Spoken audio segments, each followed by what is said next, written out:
उत्तराखंड के मुख्यमंत्री पुष्कर सिंह धामी ने बिहार के दरभंगा में पीएम नरेंद्र मोदी के खिलाफ की गई अभद्र टिप्पणी पर कड़ी प्रतिक्रिया दी है और कहा कि इस तरह की भाषा बिहार और देश के लिए ठीक नहीं है। पीएम की मां के लिए आपत्तिजनक शब्दों का प्रयोग राजनीति के मर्यादा का पतन ही नहीं बल्कि भारतीय संस्कृति और नारी सम्मान पर प्रहार है। उन्होंने आगे कहा कि आगामी चुनाव में जनता इन्हें करारा जवाब देगी।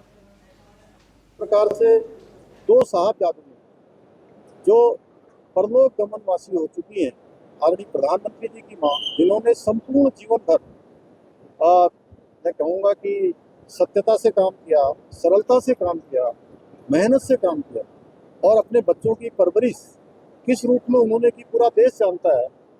और उस गरीब माँ का बेटा आज जब देश का प्रधानमंत्री है और वो पूरे देश का नाम दुनिया के अंदर वैश्विक स्तर पर भारत का मान और सम्मान बढ़ाने का काम कर रहा है, तो ऐसे लोग जो चांदी की चम्मच लेकर पैदा हुए हैं उनको पच नहीं पा रहा है और वो अपने संस्कारों को भूल गए हैं जो आदरणीय प्रधानमंत्री जी। वहीं यूपी के बदायूं जिले के गुन्नी गांव में लगने वाले देव छठ मेले का उद्घाटन केंद्रीय मंत्री बीएल वर्मा और स्थानीय विधायक ने किया है। मंत्री ने फीता काटकर मेले की शुरुआत की और कहा कि ये मेला हमारी परंपरा और प्रेम का प्रतीक है।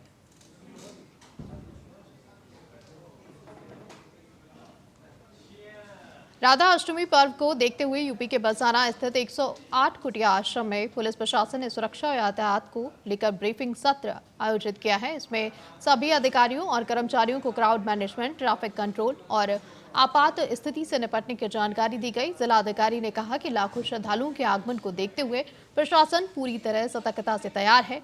सभी अधिकारियों को अपनी ड्यूटी पूरी निष्ठा से निभाने के निर्देश दिए गए हैं।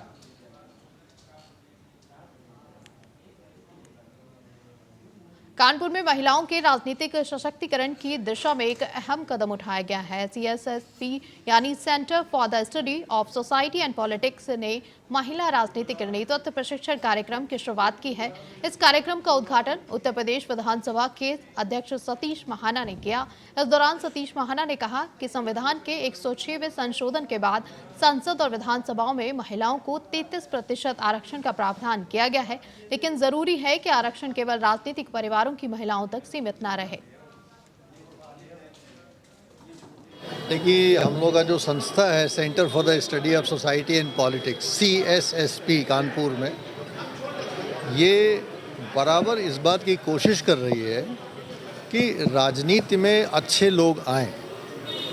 कुछ ऐसा वातावरण बन गया है कि आम आदमी राजनीति से घबराता है, डरता है, सोचता है कि इसमें बहुत पैसा लगेगा, इसमें बहुत हमारे पास मसल होना चाहिए, हमारी पृष्ठभूमि होनी चाहिए राजनीतिक। तो एक दिल में ये बात आती है कि जो वास्तव में अच्छे लोग हैं, आम आदमी है, वो राजनीति से देखिए, राजनीति में महिलाओं का योगदान हो और इसके लिए हमारी सरकार ने माननीय हमारे प्रधानमंत्री जी ने नारी शक्ति वंदन अधिनियम 2023 को विशेष सत्र में संसद के पारित कराया है। ये बहुत ज़रूरी है क्योंकि जो महिलाएं हैं वो आधी आबादी का नेतृत्व करती हैं, इसलिए महिलाओं का रिप्रेजेंटेशन आज 78 वर्षों में भी स्वतंत्रता के बाद उतना